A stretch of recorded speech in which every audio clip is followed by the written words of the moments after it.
Good afternoon, all. Welcome to the webinar series hosted by the Cybersecurity COE of Future Focus Infotech. In today's webinar, we would be discussing on business resurrection in secured mode for the new normal. And Dr. Harish would be taking us through various topics like cyber sanitation, business continuity, disaster recovery, and cyber risk assessments. So before I hand it over to Harish, few points to the participants. All the participants are requested to be in mute mode during the entire webinar. In case of any queries or questions, you could post them through the chat box to the host and the co-host who can take it up at the end of the session. We would be running a poll before the Q&A, so the participants are requested to actively participate in that. Presentation will typically last around 45 to 50 minutes, followed by a Q&A. So with that note, I hand it over to Dr. Harish. Enjoy the webinar. Thank you. Thank you, Mr. Somnath. Thank you all the participants for the webinar.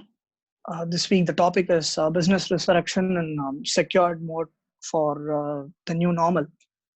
So we know that the word new normal has become very common at the moment due to the COVID-19 pandemic, and we are trying to resurrect all our businesses.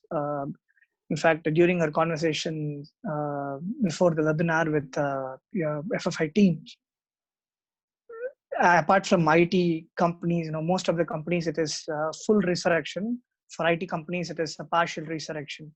But of course, in pursuit with creating your environment back to secured mode within your organization, it is very important that we need to follow a series of steps and the gaps to be identified and a lot of process to be continued. So that's exactly what we are going to look at in the next 40-45 minutes time. We did plan for a very basic demo with an open source tool. We would be able to show that at the end of the presentation this time. Since it's more of a theoretical presentation, however, talking about a lot of compliance, a lot of process, and a lot of policy orientation in connection with our demo at the end.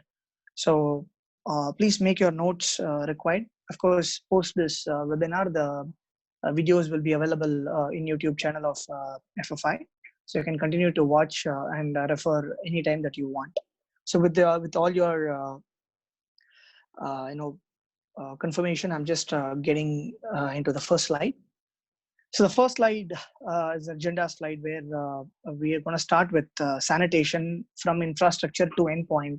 It has to be a long-standing list, but when you really need to address it, it is not going to be a very, very long setup, because most of the things are very minute configuration setups and disabling certain things and enabling certain options in the firewall to the endpoint systems.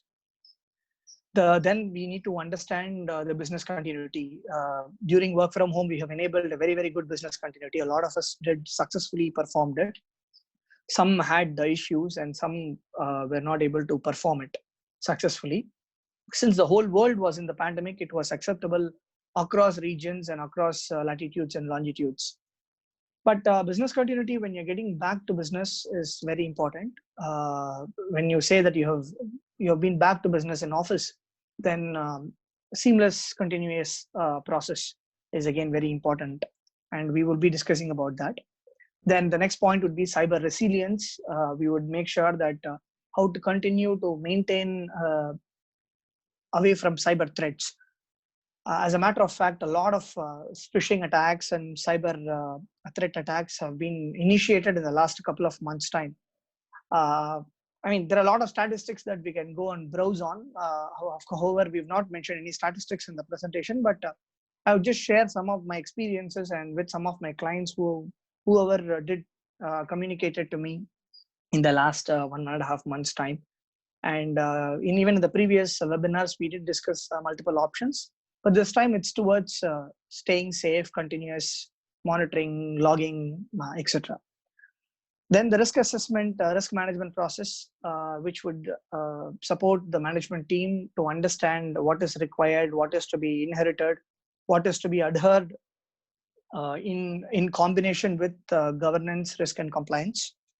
And once you are completely back to your business spree, then you need to inform your clients, and you also should be in a position to support your clients in order to strengthen your business relationship.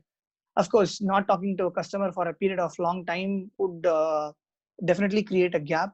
So in order to patch the gap, in order to strengthen the bonding, it is important that you create that sharing of knowledge with your business, and support them in connection with following up the cyber hygiene. So that's how the agenda is completely been planned. Thanks once again for the participants for getting connected to this thing. So starting from the scratch is the first thing that we all need to understand. In fact, in Hindu mythology, it says anything that you practice for a period of 48 days, that will become your regular activity. I'm pretty sure a lot of us do wake up very late, or sleep late, or work long hours, work short hours. We've not been following a proper routine, like having breakfast, lunch, dinner. Even we're all only having about 2 meals a day. I know a lot of us are only having 2 meals a day, 2-3 coffees and teas kind of activities. So when we get back to office, it's going to be very difficult for us as well. So we need to be very cautious and be comfortable when we get back to that 8 hours working spree with your traveling time plus and all these things. So please start everything from the scratch. Don't find problems with others if they are not able to cope up with the regular working style. And you cannot at the same time expect your cyber security to also work at the same way it used to work before. So please give some more time and think it's as a basic concept, then get into your regular procedures, and then automatically it gets into an automation. So that's what it says, from left side to right hand side. So it starts from a monkey and then goes to a robot. So make sure your automation is live, but continuously monitor until your automation is live. It may take an estimation says it may take up to 6 to 12 weeks for you to get back to your business with the new normal style, because it's also going to be a combination of work from home and work in office style. Still, lockdowns and rules and regulations from the government is going to be posted to all our individuals and to organizations as well.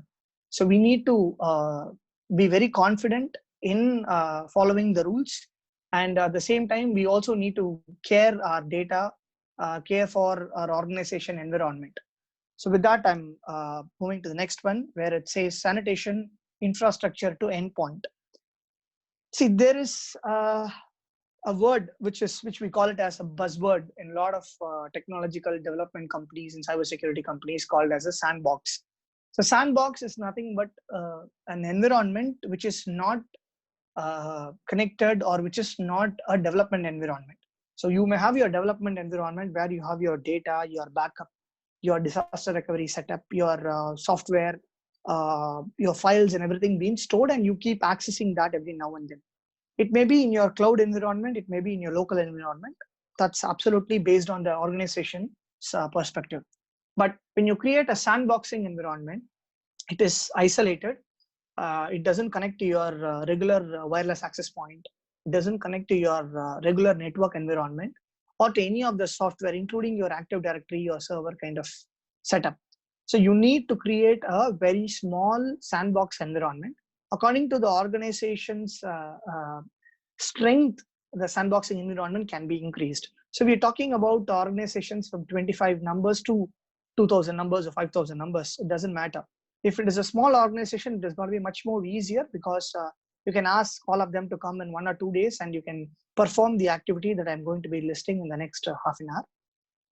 If it is a large organization, of course, you need to dedicate teams and allow the IT teams to confidently access the devices and check the parameters that I'm going to list out. So be confident. Don't ever connect the devices, especially devices that are being brought from work from home environment, the laptops, or I know some of the organizations have given even their printers. Some of them carried some more hardware devices and software connectivity. So when you're trying to bring it back to your regular environment, please sanitize it. So that's exactly what we are going to look out. Step number 1 says, check all installed software and make sure to remove unwanted software. See, in fact, in the previous webinar, I mentioned about installed webinar says remove WinRAR free version, right? Because WinRAR free version has got a vulnerability. Similarly, a lot of people have kids at home, and for them, you might have installed games, or you might have watched a lot of videos, movies. Of course, it's inevitable. You can't sit in a 4-walled room and keep doing work continuously. So every organization understand that it is also a psychological issue for any individual. At the same time, it is important you need to check all the installed software according to your approved software policy. If you don't have an approved software policy inside your organization, please write one, because you need to configure work from home and also working in office environment simultaneously. As per our previous webinars, we did mention it will be a small number of people who will be working from home, and a small number of VPN connections will be established. But now the scenario is completely different. This time it's more open, it's more vulnerable, and it's also more caution required in order to identify the installed software and remove all unwanted software that are installed in the laptops, especially gaming applications or extensions, browser extensions for looking out for your video conferencing applications. There may be multiple things being installed for sharing screen. Sometimes one doesn't work, so you go to the next one. So you need to be confident in identifying the unwanted software and remove that as a first step. Number 2, a lot of homes don't have proper internet connections, or it is not very continuous, or it is not high speed. So updating the operating system would become a big challenge. So for the second step is, please update the operating system to current date and check whether it is all updated with the current date. There should be no updates available. Command must be printed in the laptop so that the laptops would become more convenient. It also applies for your desktops as well. A lot of companies do deliver the desktops for working purpose due to scarcity of laptops. So it follows the same thing for both the devices. Third one is, if administrator access was provided to that particular user, please remove it. Please de-escalate the privileges. For installing the video conferencing application, you must have provided the administrator access. Please remove the administrator access and bring them into your regular policies, where a user can access with non-installing options, and you only opening the application and saving a file and accessing the file setup. Fourth option is check your Active Directory configuration and restrict access based on requirements. Sometimes you may have to allow them to work from home 3 days or working in office 2 days. So it may be a simultaneous activity, and it is important you need to check the activities in Active Directory configuration. So be very specific with your Active Directory so that you will know which person is connecting from which environment. And if you are not able to identify whether the person is inside your office environment or outside the office environment, then you are definitely prone to threats. And hackers are really intelligent today, and they know how to intrude into your networks and to steal your data. So please separate it. That's what the next step is. Remove a VPN client and configuration if no more work from home is going to be provided for that particular device. That's very important point. If it is a desktop, generally you don't allow a person to carry the desktop every day. So once it's back to your office environment, please remove your VPN client, and also remove the configuration setup for work from home environment. Laptops, when you provide it on the particular days, have it escalation point, so that it may hardly take about 2 to 3 minutes for one access to be provided, but it is advisable to have such environments. If it is in a larger organization, you may always look into it and ask your administrator to check whether it can be a mass acceptance or it can be a team activity. Then change all the passwords, remove saved passwords with browser. So a lot of people have the habit of saving their passwords, personal passwords, in organization laptops. please remove all the saved passwords with the browsers. At the same time, we also remove the cache memory, clear the cache memory, clear the browser history and cookies. That would also help the organization remove more tracking of advertisements. In case if the visited website is allowing somebody to track based on the cookie information, it can be stopped. That's a better idea. Fourth option is remove access to shell and USB access. If you have provided USB access, then please remove that.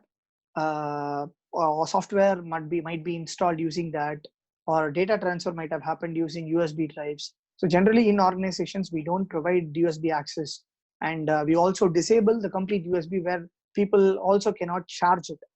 And it is always better to remove the shell and the USB access when they are back to office environment. The last option is check for open ports and remove unnecessary ports. So you can check for the open ports by running the tool which I'm going to show at the end of the presentation, which is a tool called Nmap. Nmap is for Linux based operating system, and the GUI for Nmap is Zenmap, ZENMAP. You can download it from nmap.org. It's a free application and it's an open source application. It is always better to run the application to just check for open ports. It's only a scanning app and it doesn't consume memory or bandwidth. It can be completely internal, and most of the organizations do appreciate using Nmap since it doesn't have any sniffing capacity. So moving further, one of the important points that we need to consider is working together. It should be a holistic approach. We may be working in isolated teams. We are working, in fact, in isolated teams for the last 2.5 months. I think some of the organizations are also going to extend the same setup until 15th of June. In fact, our organization is also doing similar kind of activities. So when you're working in different time zones, when you're working with different time frames, only restricted employees are being allowed to work in red zones, then it is always advisable to work together and your approach to be completely holistic. So, tie your hands, communicate each other. And that is one of the problems that we all been encountering. We don't check emails very often, but it is important. We need to continue to check emails very often and inform the person when they are not in their laptops, when they're not in their systems, send them a text message or call them and update them. There is a mail that I have sent. So only by means of holistic approach and working together, this difference of opinion can be removed and your communication can be seamless. Remember, if your communication is not continuous, if you miss certain important information to be passed to your colleague, that is exactly the space where hackers intrude. There are two important techniques that you need to understand in this presentation. One technique is called as a whaling, WHALING. It's called as a whaling. Whaling is a technique which is a common phishing technique to send an email to your bosses asking for access, asking for passwords, or allowing that particular person into some particular file system, because we're all going to be working like a nomad, right? One person is going to be at home, one person is going to be in office, one in client place. We used to do this culture before, but majority of the people used to work inside the same environment. But that's not going to be the scenario, at least for the next 2 3 months time. So it is always better to understand that we communicate in a continuous manner, and when an email is being shot to check or elevate privileges of a particular person or to transfer some access or transfer money, it is better to call that person and ask before you initiate that process. That methodology is called as whaling phishing attack, right? The second one that you need to understand is called as BEC. B as a business, E as an email, C as a compromise. It's called as BEC, business email compromise. Taking over your colleagues or your own email addresses. That's pretty easy today. Sending an email saying that COVID-19 loans are available for individuals, and since you're working in this organization, you are entitled to have a 1.5% discount in the interest rate. Or somebody can say that, can you please send money to PM Care India, since you're back to business, you are in the IT environment, your salaries are being properly paid, at least most of the salaries are being paid. Please donate 10,000 rupees, 5,000 rupees using this link. In such kind of emails are already happening, but when you're in the disconnected environment, it can be overwhelmed, and out of curiosity and out of helping tendency, we may end up making that payment. So please don't encourage such things. If you wanted to make a charity kind of payment, go to that particular website and make the payment. Don't ever click a link and perform a payment activity, because that link may allow the hacker to come into your system. It may open a particular port, and you know what can happen after that. So never ever click any information pertaining to COVID-19, or you can read the information, it's good to read, but don't click anything. At the same time, don't even open any attachment that comes within this topics: COVID-19, pandemics, spoiling career, spoiling environment, or Reserve Bank of India providing loan. Just to let you know, the Reserve Bank of India has no authority to provide loans directly to any individual. It is always the banks who communicate. So that's a business email compromise is one of the common phishing attacks taking place. So beware of such attacks. The next connected thing would generally be extension of these phishing attack as smishing and wishing attack. Calling, you get a call, you get a message. Don't ever click any of these things, especially when you're within the organization environment. You may pose a huge threat to your organization. So beware of such activity. That is why calling that particular person and asking them whether you have sent the email is the best practice, at least for the next 3 months, or until the lockdown is completely over, or until the new normal becomes a regular activity. So the next thing that we need to address would be business continuity.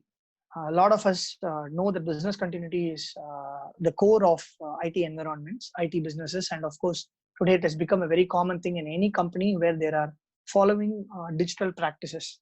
So this business continuity we are going to talk about is post-lockdown, list of activities. The first thing on the list is check backed up data in local and centralized server for correlation. So remember, lot of people were working from home, we know that, and they might have created a local backup inside the system. Due to lack of internet connection, they may not have uploaded the data into their centralized server or to your cloud environment. So before you get them work into that normal practice, train them or circulate emails to check whether all the local backup are being backed up into the centralized server or into the cloud environment. That's very important.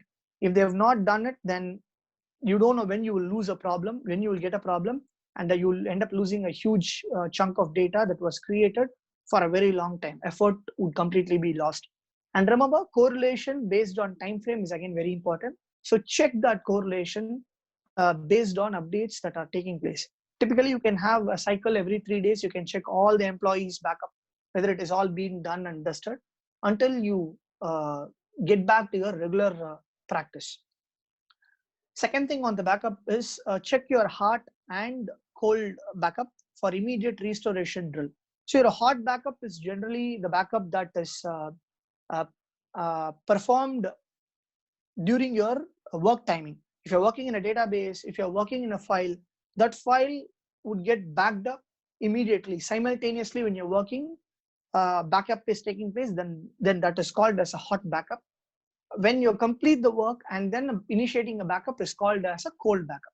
So whichever you wanted to check, please check and perform an immediate restoration drill to check that the correlation is performed properly, and whatever data that was created, whatever data that was accessed has got a proper time chain when you perform the restoration drill. Point number 3 talks about check for disaster recovery, performance and resistance, and bring your disaster recovery DR to live and test your DR whether it is running properly or not. Generally, organizations have the practice of testing the DR every 6 months. Of course, if there are more transaction takes place, then they do a testing every 3 months. You might have a chance that you missed during the lockdown. So take this opportunity. Once your backup is all being cleared and the time chain is checked, then please perform a disaster recovery and check the performance and resistance. Then please update all developed data during your work from home to centralized server. So you need to update all software. It's not only operating system, any software that the vendor might have released a patch and update. So it is always advisable to please update all the software running in the system, and also make sure that the virus definitions are being updated up to the latest day you're checking in, up to date. The fifth option is going to be provide employees with short training to accustom to organization cybersecurity policy. You need to remember, check the latest cybersecurity policy, and please provide them on 1 hour training or 2 hours training. It can even be by means of webinar or direct interaction. But please provide them the short training so that they can bring themselves back to business. See, in office, we used to follow a lot of things before the pandemic. We used to lock our screens. At home also, we need to follow that. That's what we mentioned using our previous webinar. But we don't follow a lot of other activities. Since we have been working from home, we have been on our convenience, and we don't have a proper environment. A lot of us don't have a proper environment at home to really work. In fact, one of my relatives have converted their bedroom. In fact, they've removed the half side of the bed and were sitting in the ground, and they made the cot as the laptop place, and they were working like that. So some of the other activities to be performed in order to keep yourself comfortable during your work at work from home. So please provide those short trainings to all the employees. Then initiate cybersecurity safe habits from scratch to all employees by sending regular emails. Please restart your email processes and update them with the policies and procedures defined earlier, and upgrade it according to the current environment if required. Please elevate the problems to your boardroom for effective discussion and result orientation. The management may not have participated in a lot of problems that was advised by the system administrators on the people who are working from home, especially people who have a lot of configuration-based work or development-based setup. They might have continuously been in contact with the system administrators or with the cybersecurity teams. And those problems might not be reaching the boardroom for discussion. So please create proper reports and elevate those problems to reach the boardroom. And that would definitely provide a lot of insights, and a lot of budgetary requirements can also be sustained, can be addressed, and can be allocated. Since it's a start of the new financial year, one way or other, it is positive and negative. Organizations where they've allocated funds for cybersecurity activities should have to be immediately utilized in order to strengthen the cybersecurity environment. So next thing talks about cyber resilience. Now we know sanitation is completed. Then we've also performed business continuity. We're working together. We understand the basic phishing emails. Once you're clear with all is done and you're back to your new normal, like your new normal has become a practice now, you need to very confidently perform a lot of configuration setups to adhere to the cyber resilience policies. If you don't have a cyber resilience policy, probably it is time for you to create one.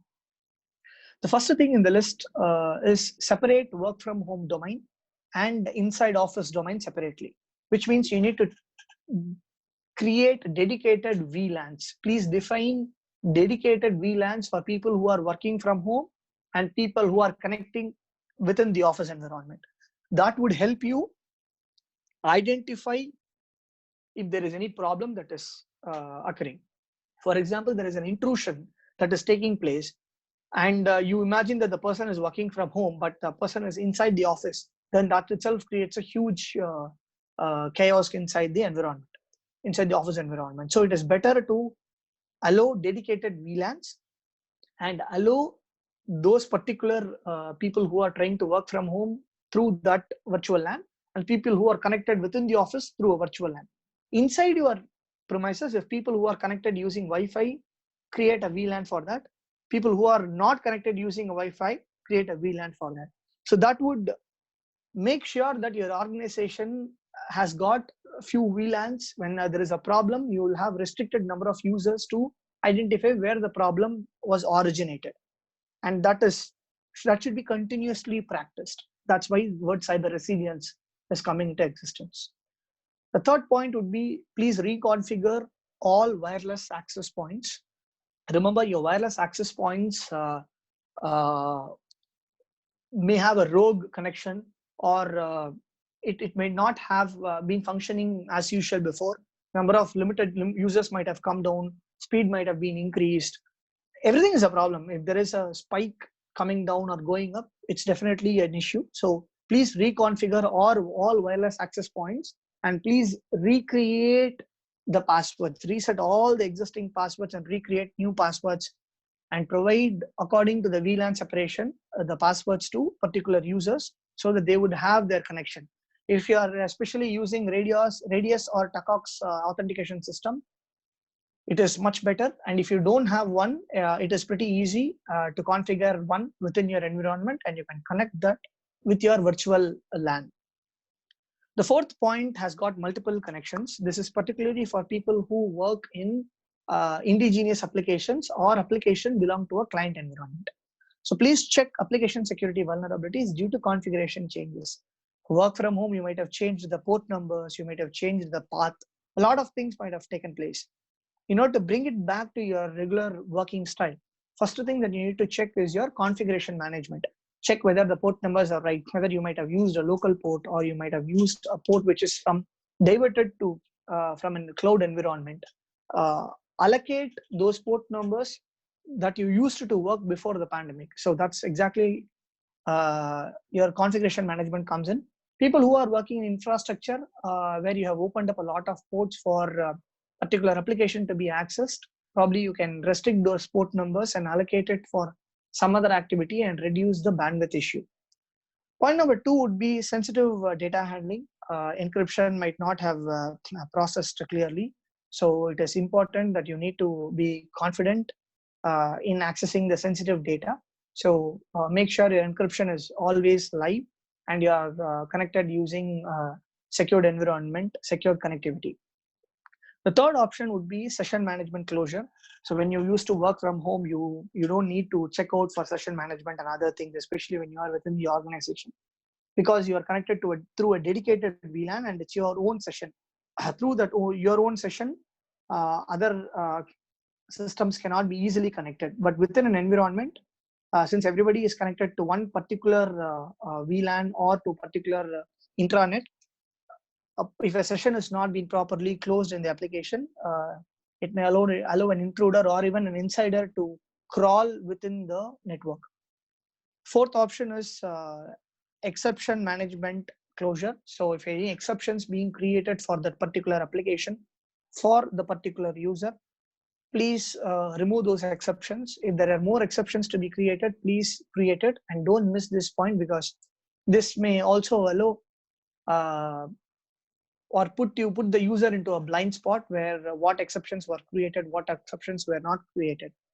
And more often, suddenly the work from home environment started working. A lot of documentation might not be done from a cybersecurity angle. Please complete all the documentation and store those documentation for auditing and logging information for further investigation if required. If there is any problem that is going to occur like 3 months later, you may have to go back 3 months and perform forensic investigation activities or incident handling. You need to be confident enough to provide all the audited and logged information and to perform this forensic investigation. So cyber resilience is something where you need to continue practicing, especially in the new normal, with more adequate measures and more options to be invoked. Yes, it is definitely a job which won't fit within your regular schedule, but at least for the first few months time, we need to exceed the expectation and create the environment to bring it back to your regular lifestyle. So the next process is risk management. the 4 important steps: prioritize, develop, communicate, and exercise. So please prioritize your risk. We will be talking about risk assessment in the next slide. And develop documentation, whatever risk being identified. Then is communicate to the right stakeholders for immediate response. And once it is being communicated, please exercise it. So risk management is a process which we used to follow for a very long time. But in this point of time, risk management should be continuously being performed, and audits have to be regularly performed. That's where your risk assessment process is coming into life. The first step on risk management process is please perform gap analysis post your sanitation process and checking your BCP and cyber resilience. Because previously, whatever problems that we used to have, we know how to solve those things because it was within an environment. It may be restricted for others, or it may be seamless. It may have a lot of advantage within the environment, but now it's not going to be the same. It's the new normal. And we need to perform gap analysis to understand the gaps, especially connectivity based, configuration based, and intrusion detection based, port open ports, closed ports based, application installation based. So there are a lot of parameters that we can keep listing it here, and it is important. Number 2 is please perform a risk assessment based on gap analysis, and please define risk matrix for work from home. Define it separately.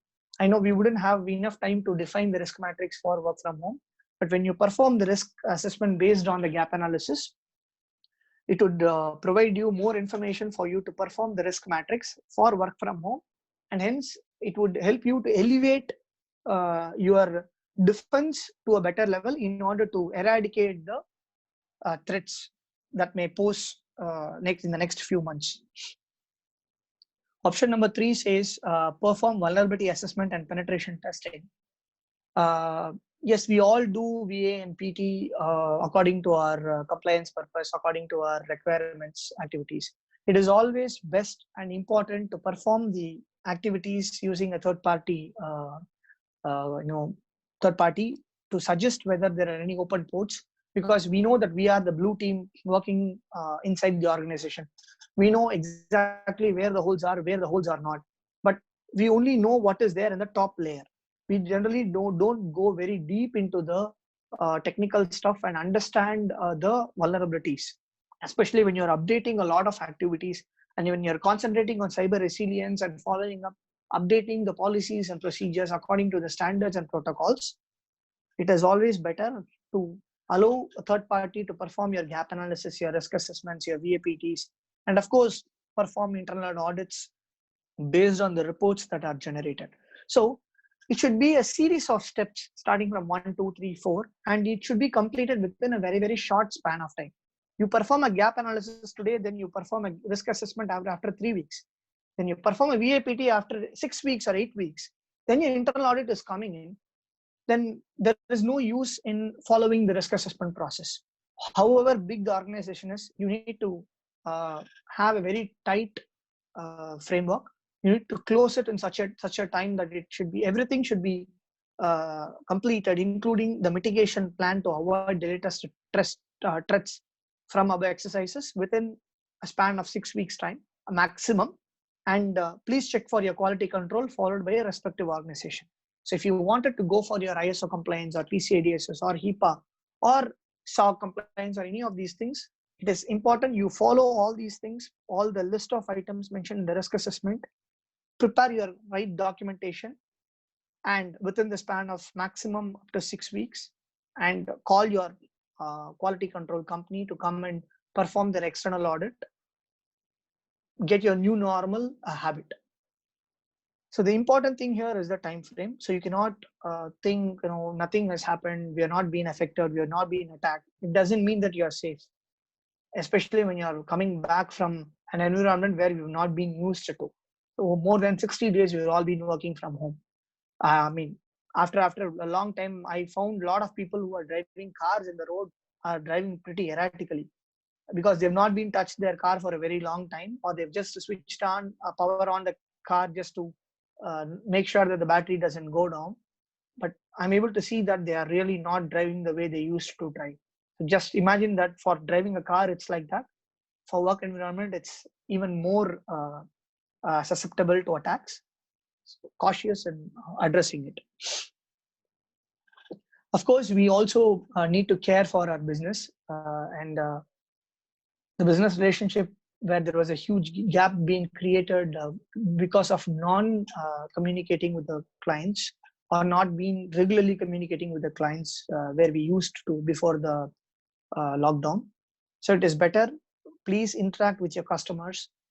And if you have created a new product for your customer, your client is in pursuit of creating a new product, share your cybersecurity practice, your impact that you have followed starting from sanitation to risk assessment, and make sure that the marketing team is being given the right information, your marketing team and your marketing team of your client.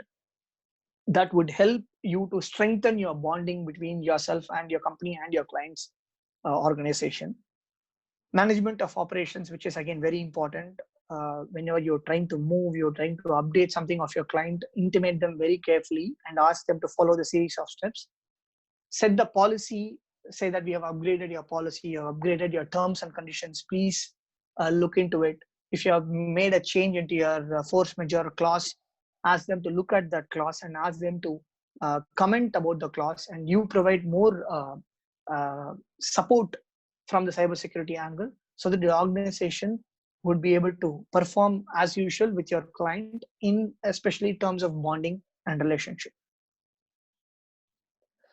So we have come to the last slide of the day, which is cyber hygiene. We mentioned, listed a lot of options. It is important to follow how we brush our teeth every day after waking up in the morning. Likewise, we need to follow your cyber hygiene and cyber habits, especially for the new normal to be a practice. It may take up to 12 weeks. And even after 12 weeks, you need to follow that until you get to a comfortable level based on organization, based on the strength, based on location, geographic changes. Things may go good, may go bad. So we are not in a position to predict how it is going to go. But it is important we follow the cyber hygiene, like how we brush our teeth every day after waking up from the bed or some going to bed. Just follow that as a practice. So with this, I would move forward into the demo of showing you the Nmap application, which is the GUI and ZenMap. So allow me next 15-20 seconds for me to switch on the application.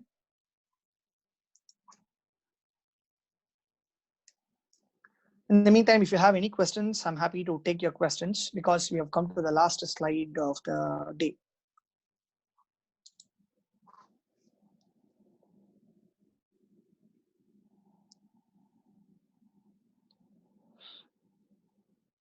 It may take some time for the application to boot because I'm just running multiple applications in my laptop.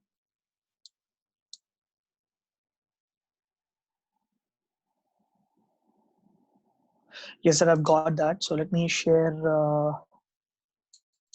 the Nmap application here. So I hope everybody is able to see the Nmap application, right? So I know what is my IP address. To check what is your IP address, go to the command prompt and type ipconfig. We should be able to, you should be able to see what is your IP address. Inside the organization, you exactly know what is your IP address length. It is whether you're following 10.10 series or you're following 172 series or you're following 192 series. So depending upon the organization, the IP address target may vary. So since I'm only going to practice one IP address, I'm just going to scan my own laptop. I just wanted to show you how to initiate a scan. We'll leave the result because it may take more time to view the result. It will exactly show you the open ports in your laptop, and I will list out the open ports, which port can be kept open, which ports are not to be kept open kind of activities. So I'm using a 192 series. My IP address is 192.168.1.7. I have about 8 devices connected to my router. So it's 1.7 is my IP address, which I've already looked into it. And please choose intense scan, because that will do a deep level scan. There are multiple other scans are also available, but slow comprehensive scan will take a very long time. What we are trying to achieve is only looking out for open ports in this demo. So it is better to just click this, and you don't need to check any of the other info. If you wanted to run the command in your command prompt in Nmap, then you can probably copy this command and paste it there. It will run much faster than the GUI. We all know that the DOS prompt is much faster than the GUI. So I'm going to click the button scan. Okay, so it will start to scan. I know what are all the ports that are generally opened in my laptop. So you can see that it's initiating multiple other set of scans. I'll have about DNS ports and other things which are commonly being opened. So if you find common ports being opened, it would help you to identify that. So it is consuming more time. So I would probably stop the demo. I mean, let the demo continues. Let it take its sweet time to identify. Because since I'm running a lot of activities inside my laptop, it may take a longer time. Generally, it doesn't take more than 2 to 3 minutes in any particular laptops. So better to just use Nmap application. And if you wanted to test a series of devices that are connected in your system, you can just give the IP address as 192.168.1.7 hyphen. You can put whatever number you want, 1.1 to 1.-100. It will go and check for all the 100 systems that are up. And basically, whatever systems that are really up, it will list out the application systems. If it is not up, then it would doesn't list out those applications. That's exactly how your Nmap scan process would work. You can please follow this steps into your organization, and if you need permission, please acquire the permission to run this application during your sanitation process. So with this, I'm done with my presentation and with my demo. I think I've got some questions to answer. Says what Harish, is just a moment. Sorry to bombard you. Yeah. We'll run a quick poll for a minute now, and then we take the Q&A. Sure, definitely. Yeah, that would be great. Just give us a minute's time. We'll launch the poll now. Yeah. Fantastic. Yeah. In the meantime, let me read the questions. Right.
Yeah, thank you. We could end the poll now.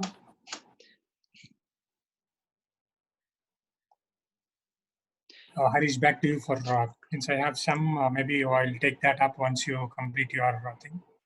Sure, great.